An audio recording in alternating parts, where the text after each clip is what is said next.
Hey, good morning, folks. We're going to do some more Eberron artwork this morning. Let me check in on my signal here to see if we are live, and then we'll get to work. So hold on, we'll get to work. So hold on, sounds pretty good. I'm gonna drop that volume down there to keep me out of my own way. I'm gonna grab the link here and do some really fast social media posts, and I'll entertain you with my origins here real quick while I do that to keep you engaged while I click a couple more buttons. So, hey, my name's Phil Kearney. I create role-playing games. I illustrate them, and I publish them online.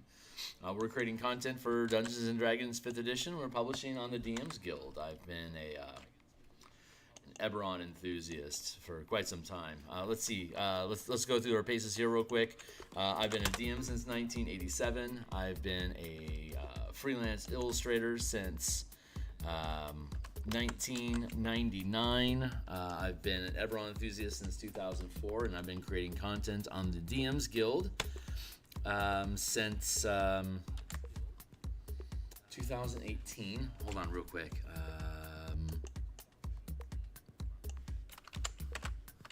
There we go. And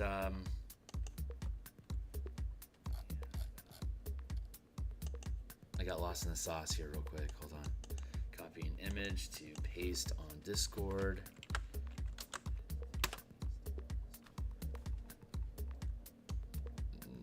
There we go. Pop, pop, pop, pop. Cool. Okay, good. We're good to go. Yeah, so we're making an adventure here. If you think this stuff is interesting, like, subscribe, hit the bell icon for notifications of when we're live in the future. Here's a stack of books that I've already made that are on the DMsGuild. They all have 100% free preview, except for the Subclasses Revivified. I only did a portion of that book, so I don't control how much of it is visible. But the rest of these books are mine. I publish them, so they're 100% free preview. That's how I roll. So if you think this stuff is cool, like, subscribe, hit the bell icon for notifications, stick around, and we'll get things going here for you. So let's see. We're going to... this is our book cover, and right now we are working on Council of 12 conspiracy illustrations. Let's see. That feels pretty good. We're gonna work on Rahid, and then we'll work on the window frame. Hold on. Burf. Here we go. Here's our illustration in general. So zooming in on Rahid specifically. Desk out of the way. Chair. Rahid. Let's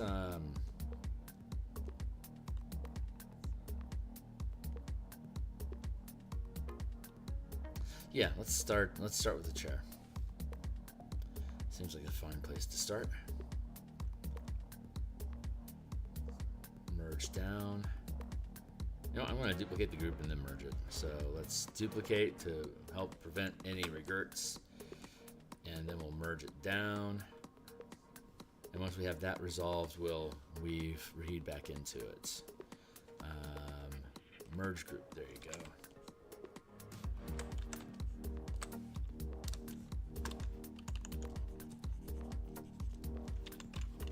I'm just going to use a smudge tool. Hey, Fernando, it's good to see you.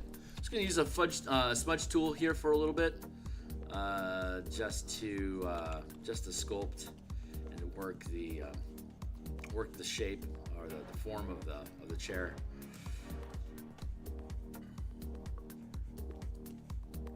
I'm excited. There was a Dark Sun release for Unearthed Arcana yesterday, and so. I do a game design stream on Mondays and Thursday nights. Like last night, we were working on the Bastion campaign for settlements and the trade order. And so Monday and Thursday nights we do a game design stream, and Tuesday and Friday lunches we do a game design stream, which we'll be doing a design stream tonight, today at lunch. 2:30 is it's, what is it, 7 o'clock now, so that'll be 7.5 hours from now. We'll be on for our lunch stream, and we're going to start converting the Dark Sun subclasses that they created, and we're going to convert them to the color mana system. And we're going to start with we're going to actually start with the fighter today, the gladiator subclass that they've offered us. I like all the mechanics that are involved with the gladiator. I think it's I like where they're going with the 2024 game design for martial resources, and so I'm looking forward to converting it to the martial power system and having that potentially available in the game for folks to use. So stay tuned for that. If you like, if you want to look at design ideas, you're into the D&D stuff. Cheers.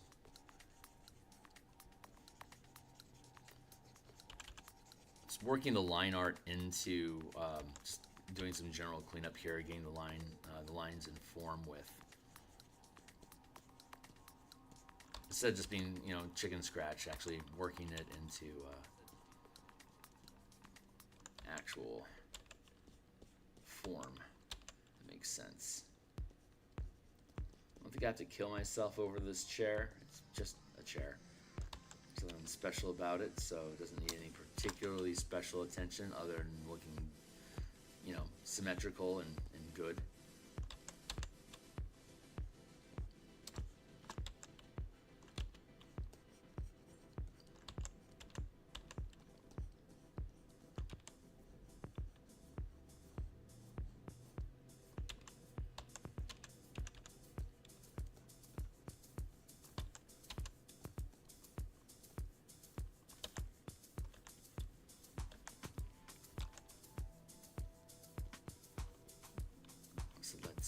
Let's make sure it's symmetrical and good. I'm gonna bring this down. This needs to lump out a little bit like that.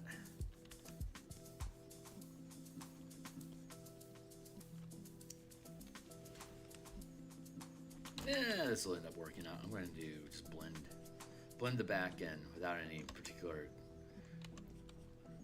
quilting, cushion quilting going on. I don't think I need to worry about that. Not yet initially. If I find that it's lacking in detail and texture, then I can always add the puffy buttons.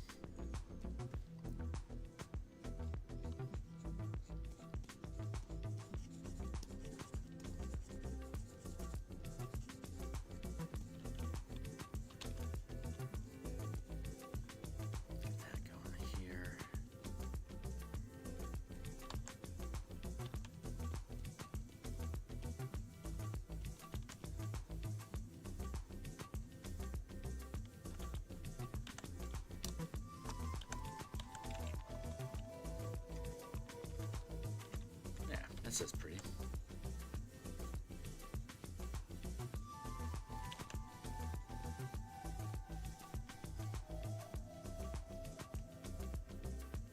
Good.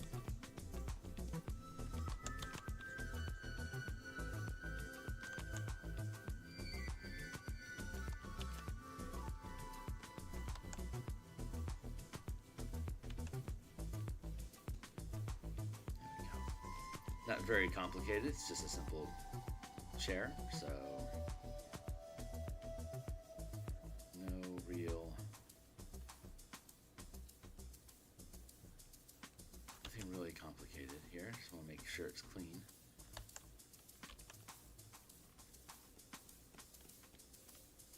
There we go.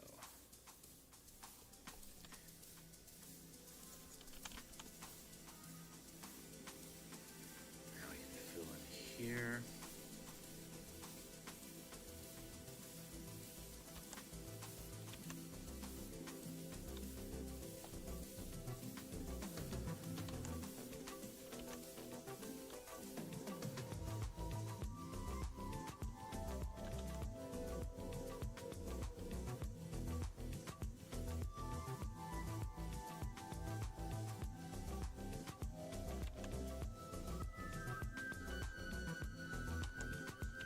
Yeah, easy lines.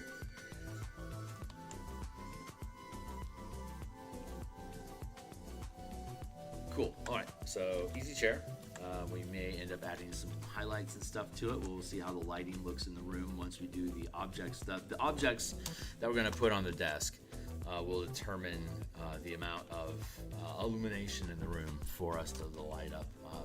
Like where the lighting's coming from on the objects will help determine the light on the chair to see if we need any kind of sharp highlights or anything to be included. I'm going to curve this out a little bit.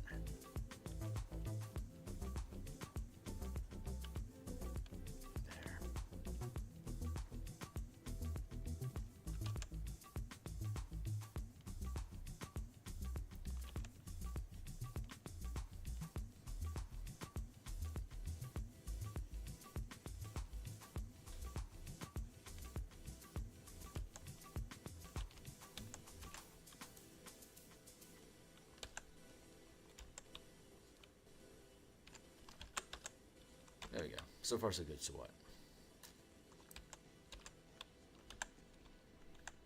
All right, and now let's resolve this stuff inside here.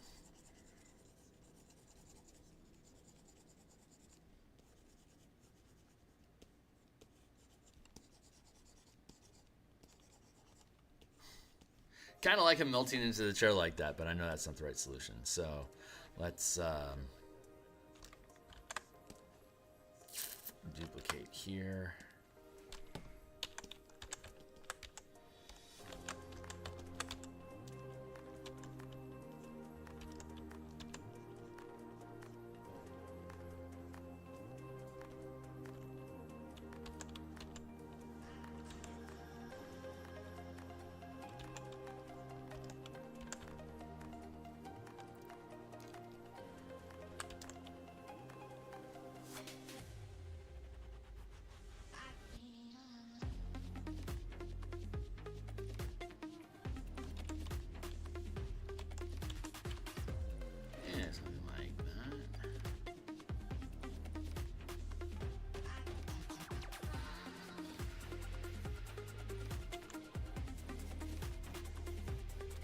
Do you use square or hex grids in your? I always use squares. The Spelljammer system that I developed has combat for ships using the 5e style combat grid, and it works for scales up to it scales infinitely, but ships and characters operate at the 5-foot scale, 50-foot scale, 500-foot scale, and rounding down 1 mile scale. So 550, 500, 5,000 foot scale.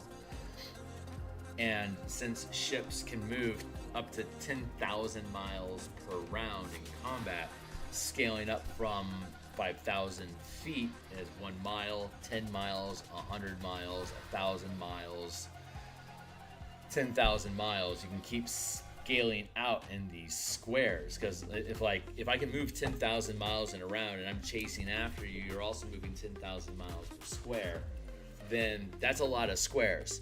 So you can then scale out again to the 100,000 mile scale, because that's how long it's going to take you to move for 1 minute during your chase, your pursuit. If you can stay within, like for instance, you have to be within 1 mile of each other to hit each other with siege weapons. And at 10,000 miles per round, that's going to be a you can break that down into 1,000 mile squares that you're moving through. Like if you're navigating an asteroid space, for instance, at the 10,000 mile scale, or square by square basis, to actually be able to navigate during, like if you have a 10,000 mile per square cap on your movement, then if you're at the 10,000 mile scale, your ships are basically moving 1 square per round. And if you want to actually have tactical movement, then the maximum scale you could then operate at is the 1,000 mile scale of like navigating asteroids or like a debris cloud or whatever it is that you've got going on in your campaign that would warrant maneuverability at 1,000 mile scale. You can incorporate that, so you have the ability to since it still uses the 5 foot, like the 5 foot square mechanics of dungeon grid combat, but you're operating at hundreds of thousands of miles, still operating within within squares, keeps prevents any confusion from swapping from a hex to a square, because where would you do that exactly during that process? I guess arguably you could decide to do that at 100,000 miles scale or larger, but at that point it doesn't really matter. So, and I like to stay squares because, like in my dungeons, like when I'm running a mega dungeon, I have everyone on initiative all the time, and whoever's next in initiative, what are you exploring, or what are you attacking in the dungeon? And so it's like this always, I have this like always on attitude about running the game to make sure that everyone is always, like, you're going to be next after Jimmy, right? So you can't tune out because your turn is coming up if I don't hit you in any reaction stuff. So I like that consistency in the way that I run the game, and square grid combat allows me to maintain that framing, like literally the framing of the world, like the way that you view it in 5 foot squares. I recognize the value of hexes in that they're like easier, like more literal to navigate and overland movement.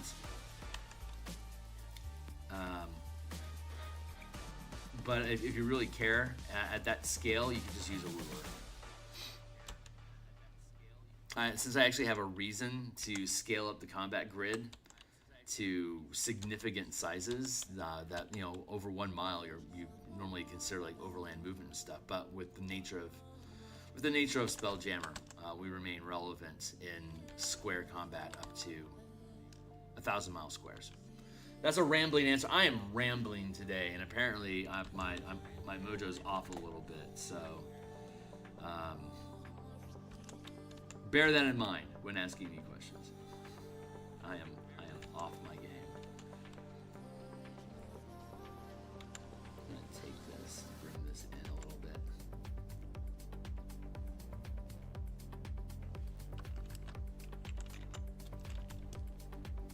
Aren't you worried that characters and ships will move more when they move diagonally? No, because it's just a square grid. It doesn't matter. If you're moving at such vast, like, how to put it,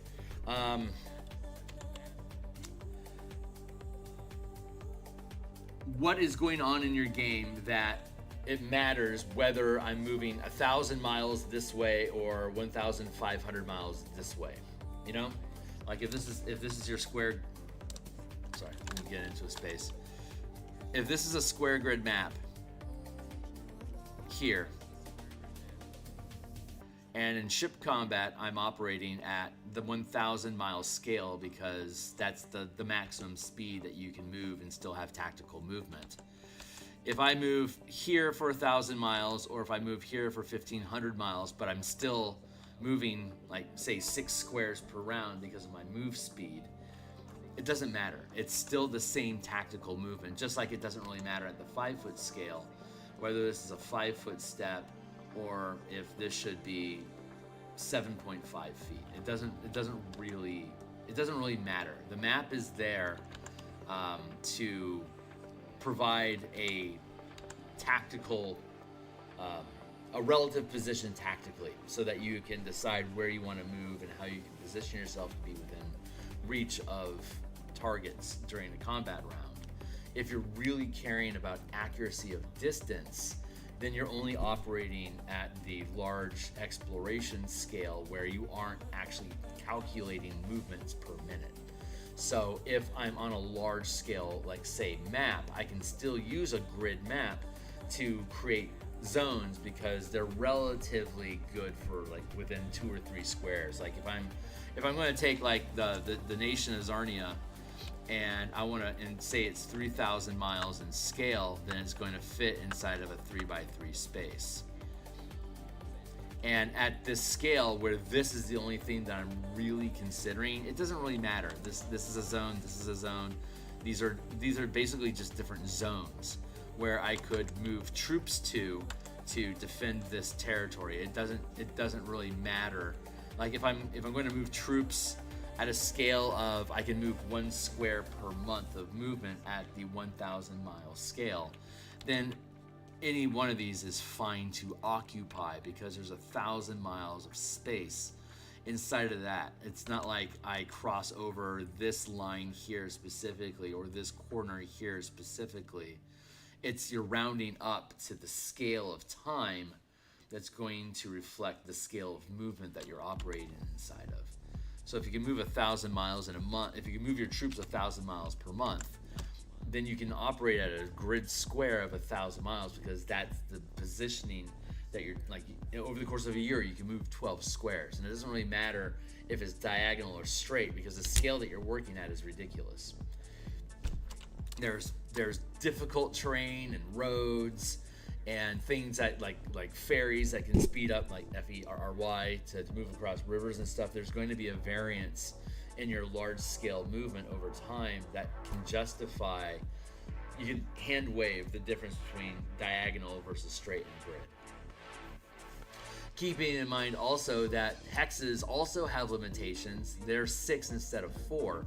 So while you have 6 directions that you can move in, if it's horizontally aligned, you're going to miss northeast, northwest, southeast, southwest. You're never truly moving off in the cardinal directions, are you? You're still jiggling around inside of hexes.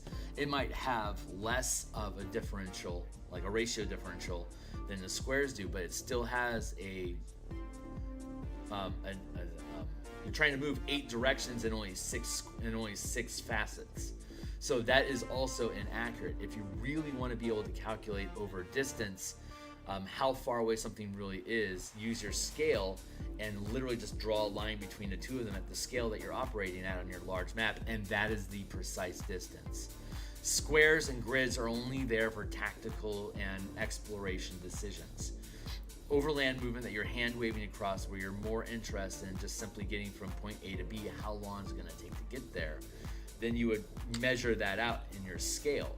That's how the actual distance is, that's how much time it actually takes to get there.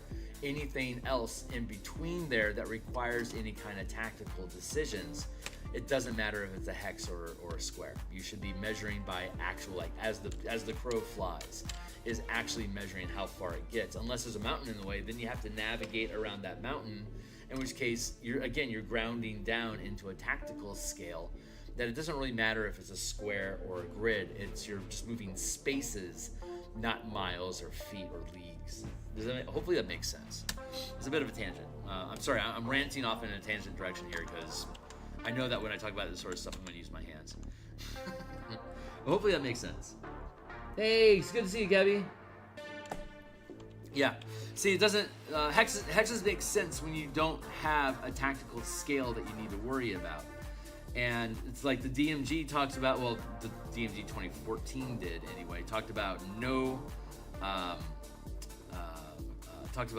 grid combat, theater of the mind, square grid combat, and hex grid combat. And in the world of D&D 5e, it pretty much, I don't know exactly what it literally say, but the gist is squares or hexes, you be you boo, we don't care, because 1 unit of measurement is still 1 unit of measurement, whether it's square, hexagon shaped, or a circle. It's still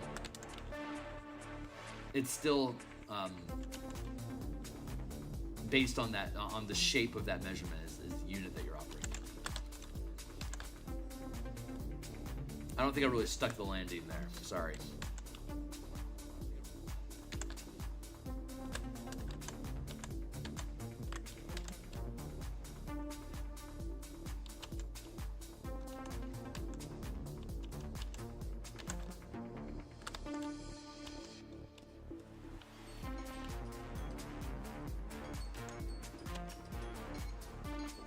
Timer.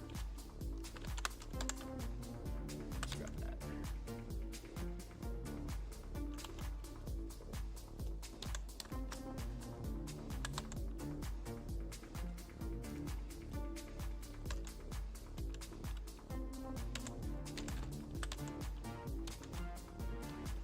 Yeah, just D&D defaults to square grids, so I stick to square grids as well.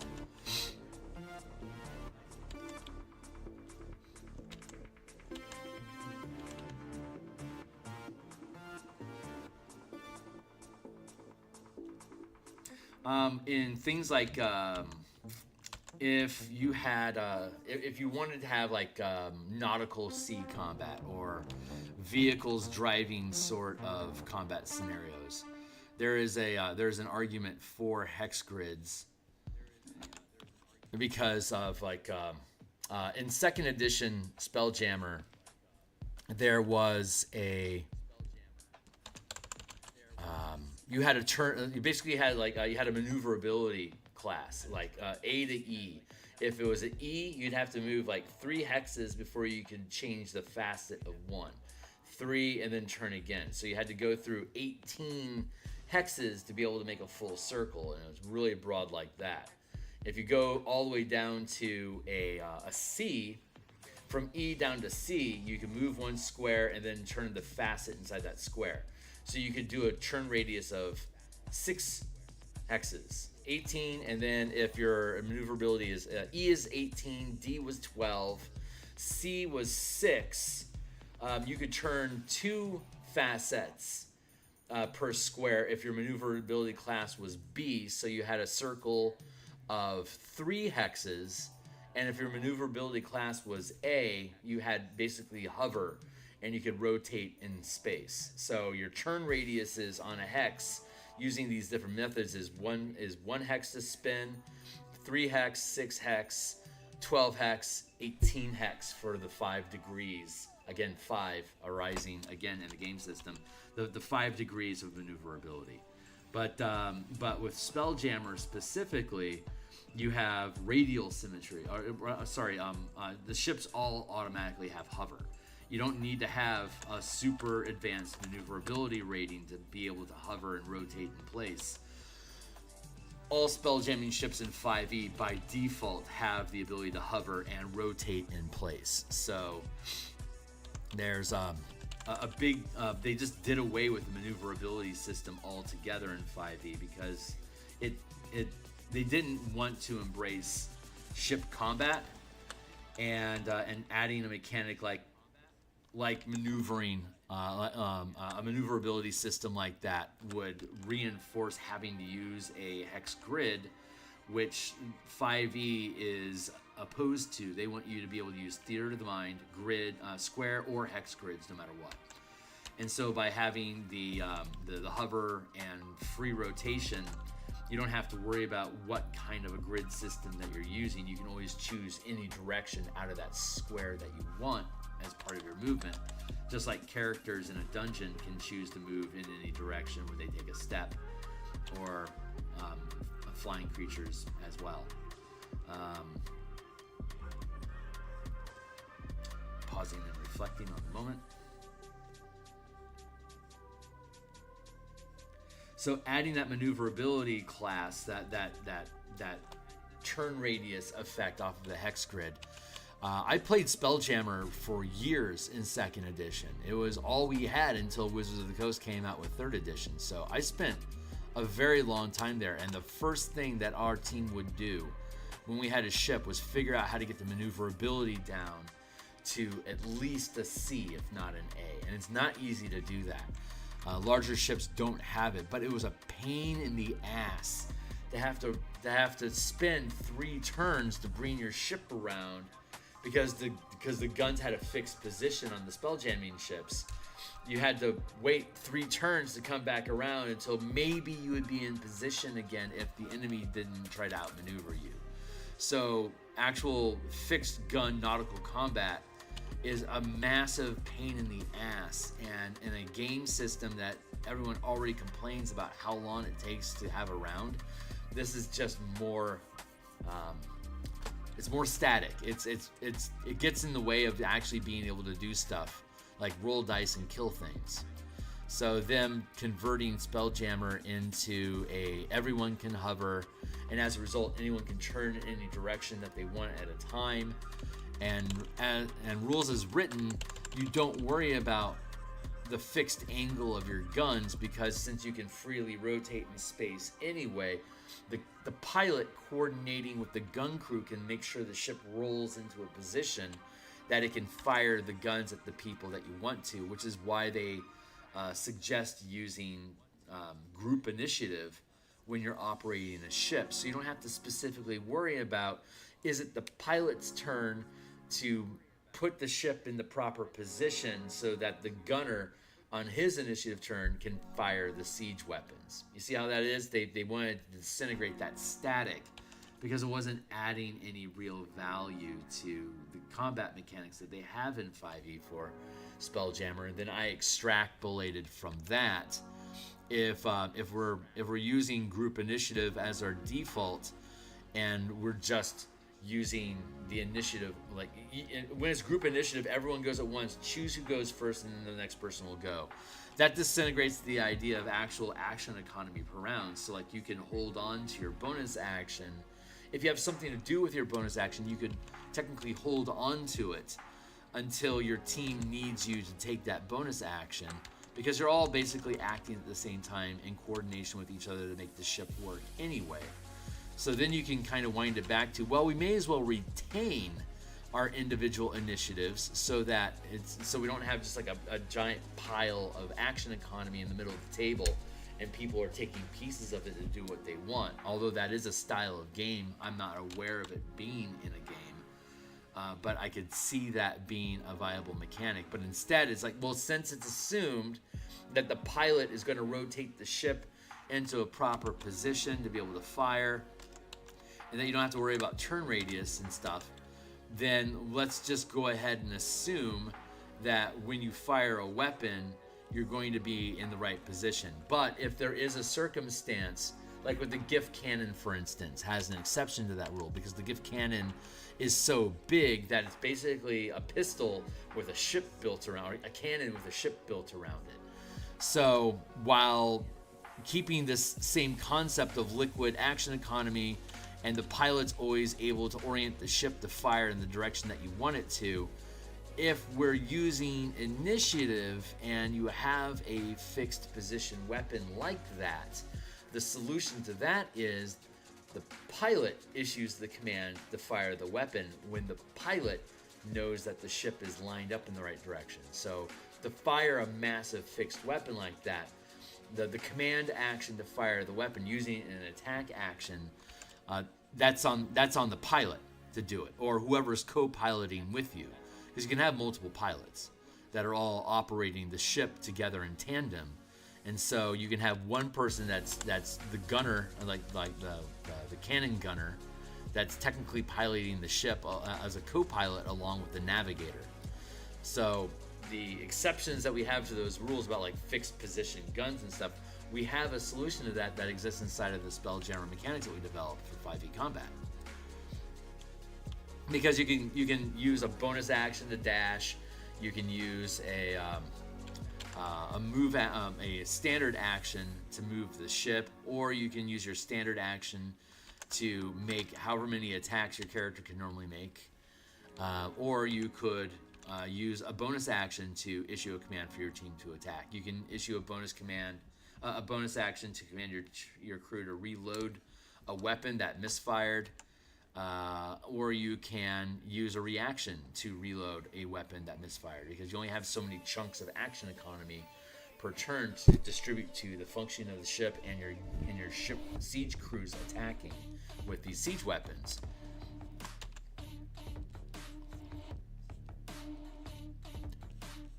So it usually just doesn't matter at all whose turn of initiative it is, as long as you're able to orient your weapons and fire. And if you have bad orient, like if you're in a squeezed space that makes it difficult for you to change the orientation of your weapon, now you're just using squeeze rules and you're at disadvantage to attack.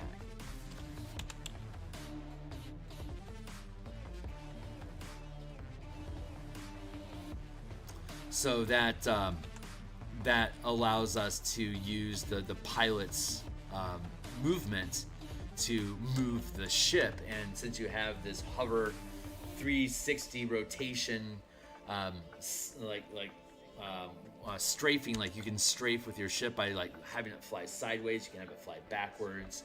All the things that you would expect a pixie to be able to do in a 5-foot square combat grid in a dungeon, your Spelljammer ship can fly similarly. So that simplifies all of the process, so you don't have to worry about, am I using a hex or am I using a square, because your ship has the same degree of maneuverability and movement options as a fairy dragon would, or a pixie would in a dungeon, or an Aarakocra that's medium sized. Has that same degree of maneuverability. You're just changing the scale of combat and having your team be able to coordinate and have the team working together on the same ship, or they could be on separate ships in fighter craft. It doesn't really matter. But their action economy can be divided up amongst different tasks on the ship each round, depending on what they have access to. If they're at the helm within 5 feet of it and attuned, they can use it even if other people are as well already.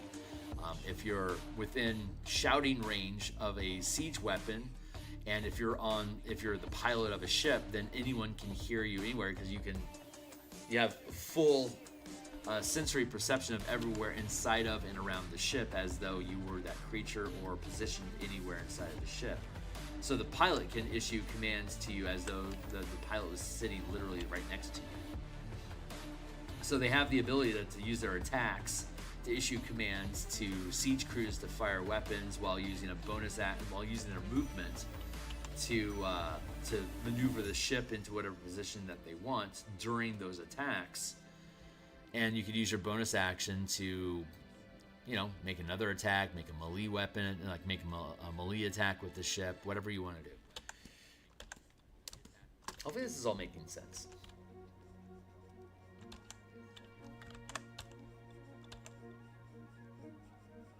I'm a little out of pocket today.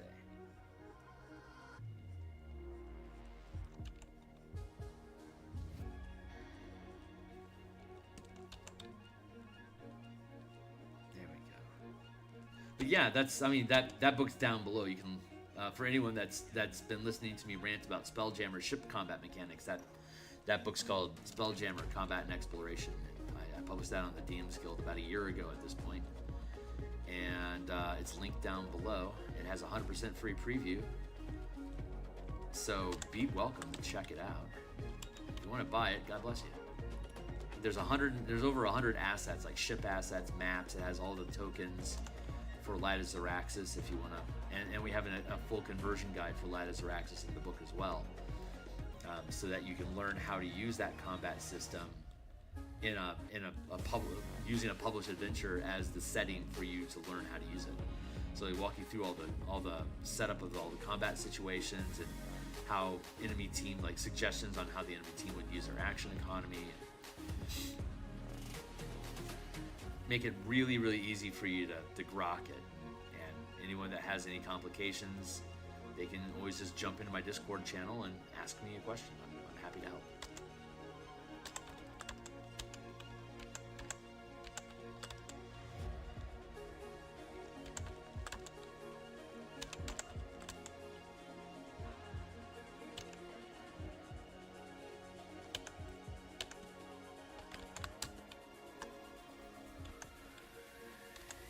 Good. I'm gonna get these little folds in here.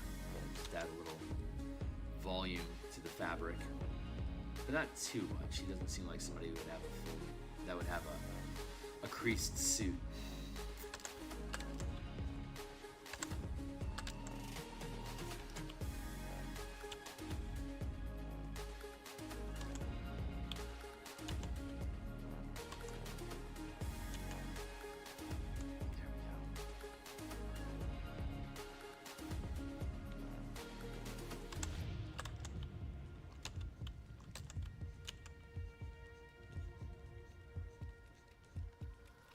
Great question, by the way. Thanks, Fernanda. I love talking about that stuff. It's nerdy. Some people are really passionate in their argument for hex. Like I find the hex crowd is a lot more passionate about hexes than the square grid crowd is passionate about square grids. Like there's not much to get passionate about regarding square grids. It's just simple.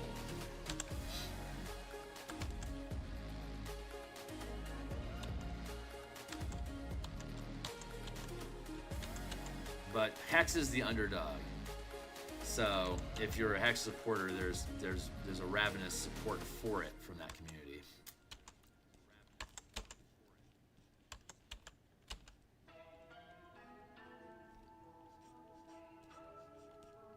But I've always been a ruler guy when it comes to overland movement, when tactics don't matter.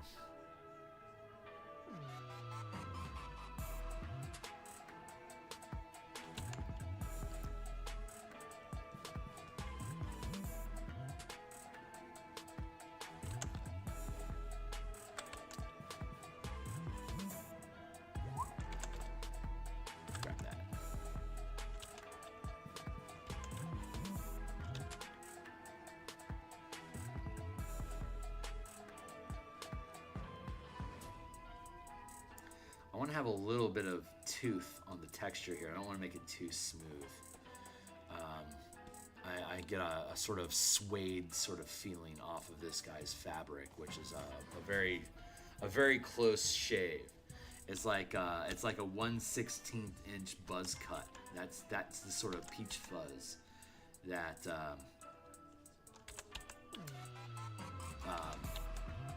that suede has. Like that's how they cut the leather. To have that little bit of that buzz cut to it. It's an interesting texture, but the visuals of it makes it look a little fuzzy, a little rough.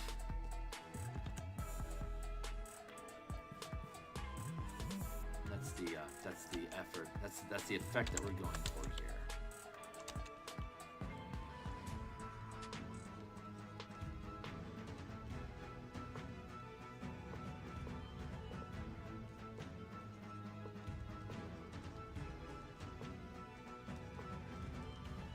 Suede suits are kind of cheap, so I think that speaks to the personality of Rahid here in general. Likes to look flashy, but the material's actually pretty cheap. It's a character flaw, technically.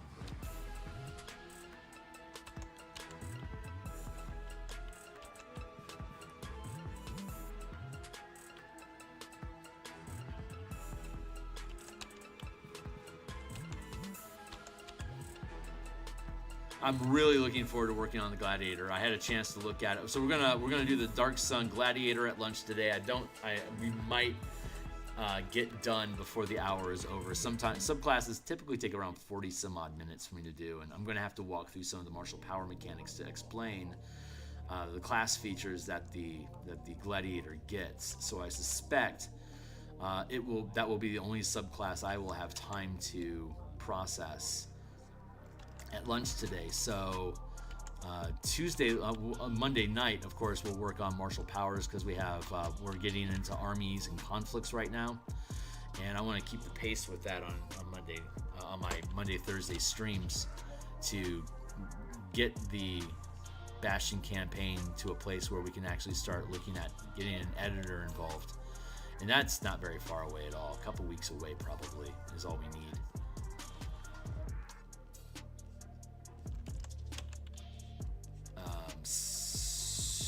So, having said that, hold on. So that means that my Tuesday, my Tuesday Friday lunches for this week. Well, tomorrow is Friday. So, and then Monday I'll get the Druid done and possibly get into Sorcerer. But I suspect I'll have one class per lunch. So Friday Gladiator, Druid Monday, Sorcerer Friday. And then 2 Mondays from now, we'll finish up with the Templar Warlock, and we'll integrate them into the master document, just like everything else, and convert them to the color mana system. And probably, since it's Dark Sun specifically, it gives me a chance to pontificate a little bit about the color representations on Athos, which I'm looking forward to seeing how the spellcasting classes, like what spell selections they have, what natural colors they will probably evolve into. I'm immediately getting like the Defiler Sorcerer, I feel like would just naturally default to being black-green, and the Preserver Druid feels like it would just naturally go into white-green. And Gladiators, Marshals could be any color. It doesn't really matter. They're not spellcasters, so they can go with any color that you want. But like a red-white or a red-green or a red something feels reasonable for the Gladiators specifically. But it could be like blue-white if you wanted to go for like a more technical fighter. But the way that they describe it, like with the charisma and the flashiness of techniques and stuff, that I think that leans itself naturally in towards a red color disposition.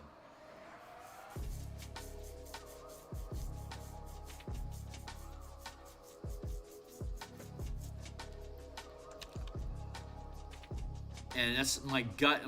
My gut tells me. I mean, aesthetically, I think Preservers would be white green. That just seems to make sense to me. But the spell selection will tell us a lot about what their supposed identities should be. If we're leaning into the elemental effects, like red, blue, green, is going to make the most sense because those are the colors of the natural world and the elements. But I'm curious to see if they go full elemental with the clerics, if they decide to move forward with this project to be faithful to what's the to what Athos was.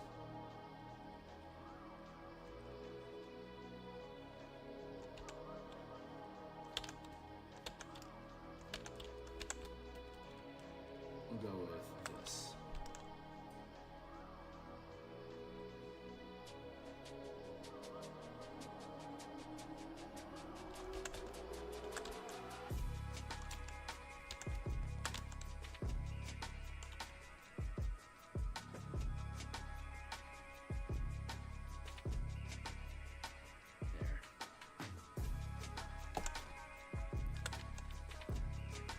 So we'll be working on that at 2:30 Seattle time here today. That's going to be in about 7 hours.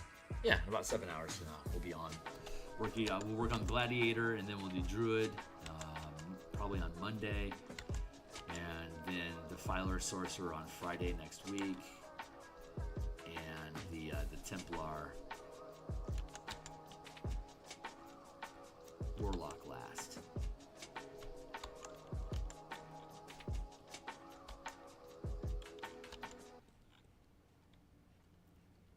I'm a big Spelljammer. I'm a big Dark Sun fan. I really enjoy Dark Sun.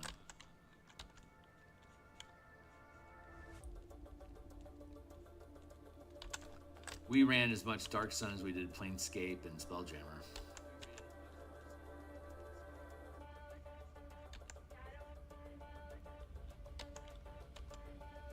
And until I adopted Eberron in 2004.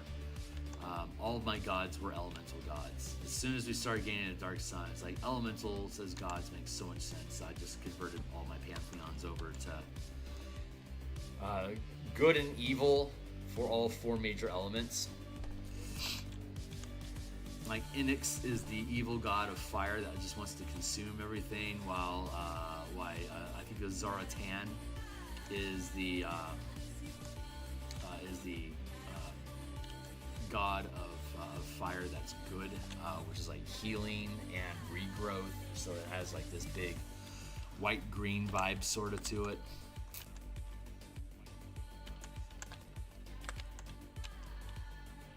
And there's like Ogremach is the evil god of earth elements and stone giants, and Sunis is the goddess of the Earthen Mother. In that philosophy, dwarves don't have, like Morden would be a concubine of Sunis, and him siring the dwarven race through relations with Sunis. So the Earth Mother was the dominant power of good earth energies. That was a fun. I like that. I like that elemental, mechanical aspect of the gods a lot. if I were to do my own 5e game on DTRPG or whatever, I would make it all elemental based. I would, instead of having a 5-color mana system, I'd use the 4-color manas, and then like let you blend like air and earth to make dust, for instance. So you could have all 4 major and the 4 minor elements. So you'd have a 8-point alignment grid. I like that idea a lot. I don't know if I'll ever get around to making my own 5e game engine for DTRPG. I enjoy using Wizard of the Coast IPs too much, but if I were to make up a new setting, it would all be all elementals, and there'd be there'd be elemental temples, kind of like Airbender, because I've been doing that since the 90s. So I think that's why Avatar Airbender resonates with so many people, because the elemental temples ideas is such a classic trope for fantasy genre that it just makes sense. It just folds in naturally.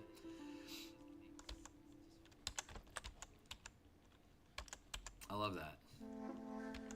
Plus, elements are fun, and if you express everything as elements, it makes things pretty actually easy to like the flavor of it. You understand elements. You understand the implications that go along with like a fluid water dancer as opposed to a sturdy, sure-footed earth warrior, right? It just makes sense.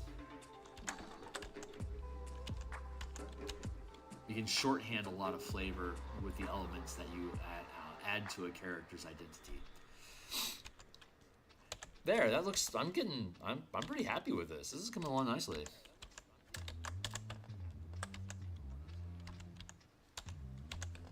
Let's just grab that.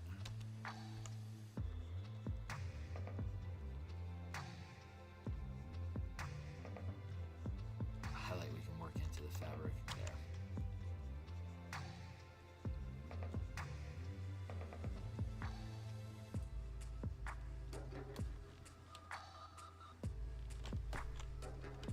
I've been rambling a lot. Thanks for the inspiration. The more I ramble about a topic, the more I can just let the pixels work and the artwork turns out good.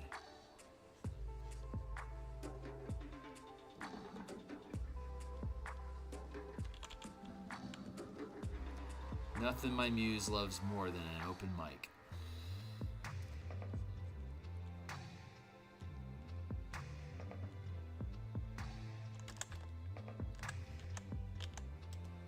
There, I don't think I need to get more complicated than that. I think he's pretty good. So,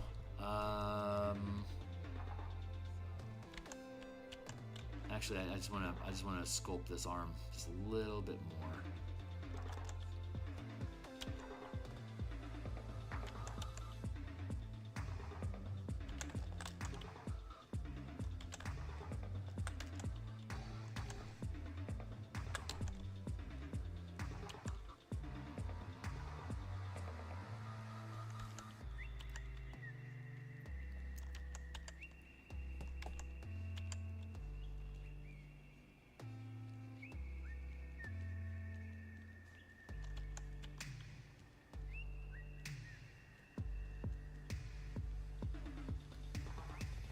Feels pretty good.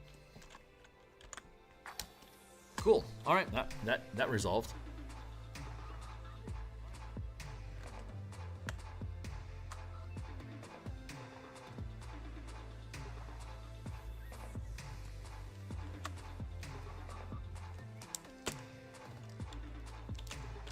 Heed and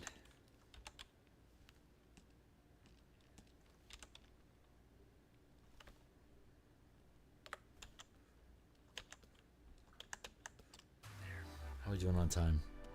7:45. Okay, so we're gonna do some knickknacks now. Let's get knick-knacky.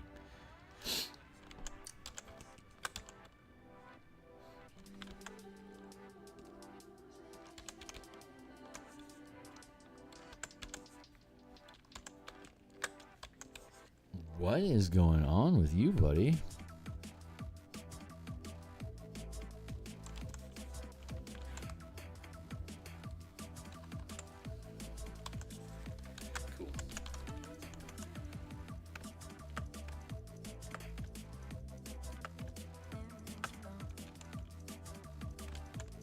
Oops, wrong layer, Kearney.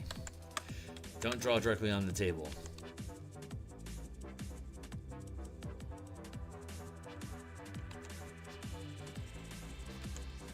Keep perspective in mind. Transform.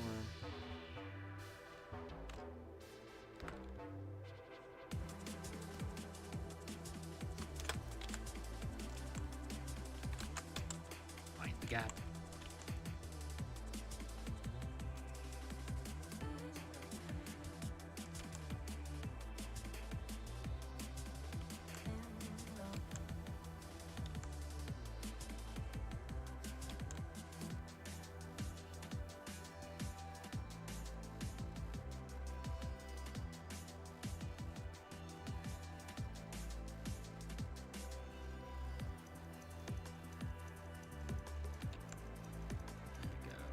Put some paper on his desk. We'll put a couple objects. I might just finish this on the weekend. I don't know. We'll see. We'll see if I finish it or not. I mean, I'm not going to finish it in the next 5 minutes, but this is the stage that we're at. So this is all coming along really, really nicely. I'm pleased.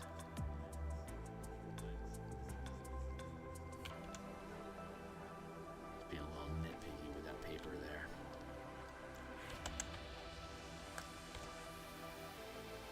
Let's grab up some of that.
Yeah, that perspective looks right about.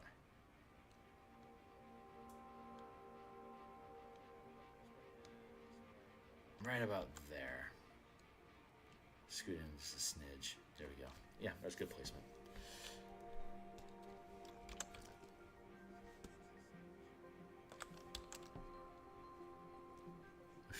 I'm feeling skullish over here.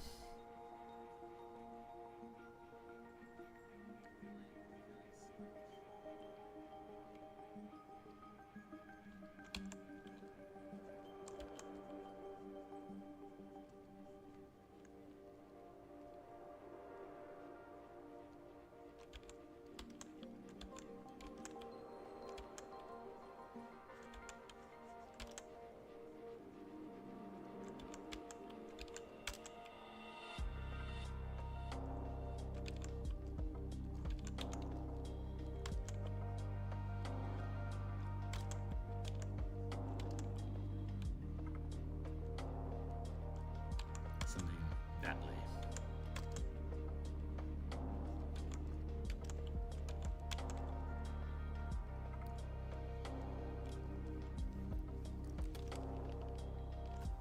Let's grab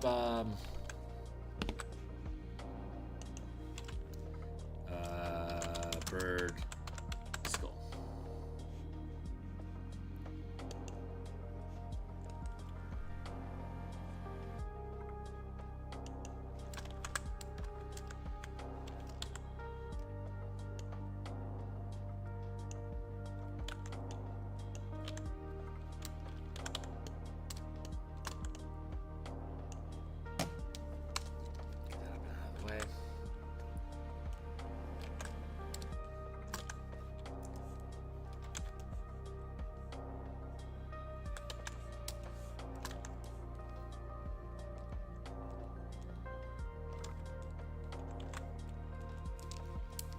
call this paper. And we'll call this skull.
Sense. Let's actually use the right layer.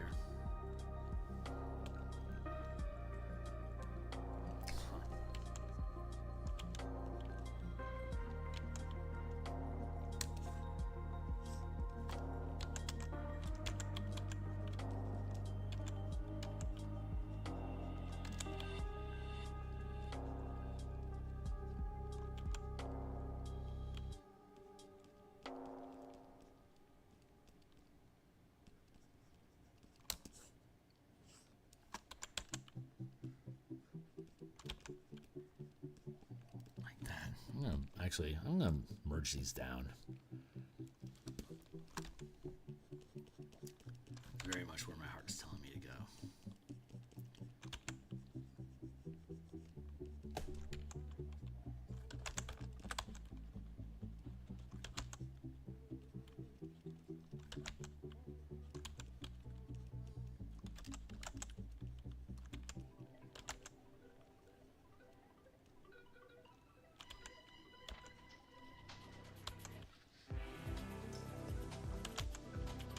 Damn near out of time.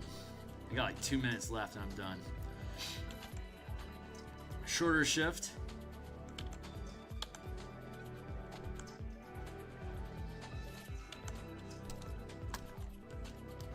Once we, like, I don't have to clutter. I'm gonna put like a sending stone here to correlate with this bonus resources that your character gets for reference. We'll do filigree on the window beams and the sill. And once we complete the skull, that'll be basically, I think, everything that we need for this, and we can move on to the next piece. I spent more time on this piece than I expected to, but that's kind of how it goes. That's the general theme of like the higher value, and it, like things that like I really go full bore into typically take a week or two to do. We're on day 15.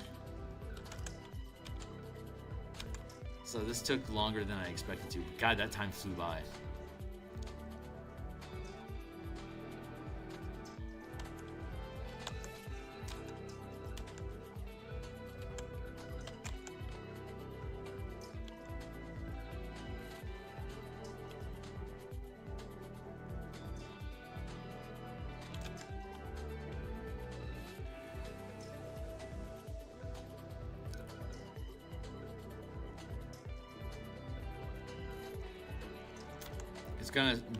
The birthing process is always hurts because of how long it takes, but the end results, if I do it right and I invest the time, the effort to make it look the way that I want it to, it's going to be something I'm going to be proud of for a long time. So it's worth the added effort to make it look like something I'm going to be proud of.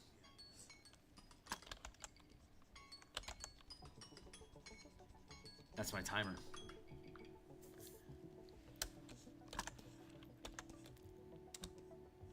A little raptor skull.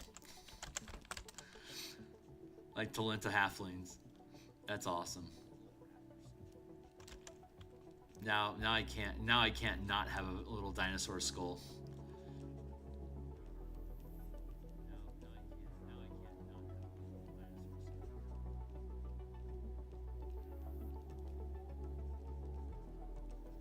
awesome is that?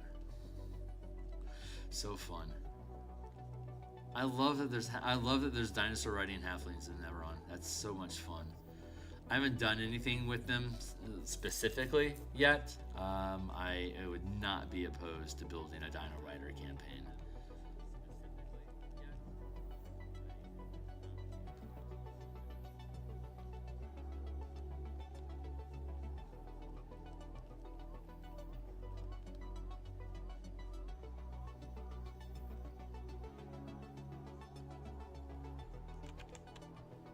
Yeah, we're just gonna leave that there for now.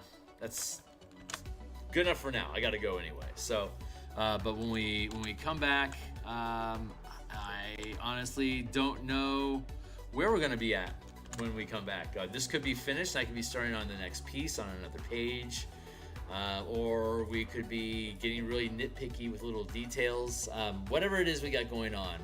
This is Friday, so we'll be back on Monday morning to work on that, and then this afternoon, it's just about 8 o'clock here, so 6.5 hours from now, I'll be back on. We're going to start converting the Dark Sun Unearthed Arcana subclass playtesting stuff to the color mana system and the martial power system that we've been developing as an alternate magic system to replace the Vancian spells casting and spell slots with the color mana spell point variant rules. Yeah, so I took a look at the Gladiator last night, but I haven't looked at any of the other ones. I knew I was going to work on Gladiator today, and I am really, really excited about converting this subclass into the martial power system. So that's what we'll be doing in 6.5 hours. If you think this stuff is cool, stick around. I stream 9 times per week doing game design and the artwork for the games that I publish. Like, subscribe, bell icons, check out some of the content, join my Discord community down below, check out my books down below, and I'll see you guys on the other side. Thanks a lot.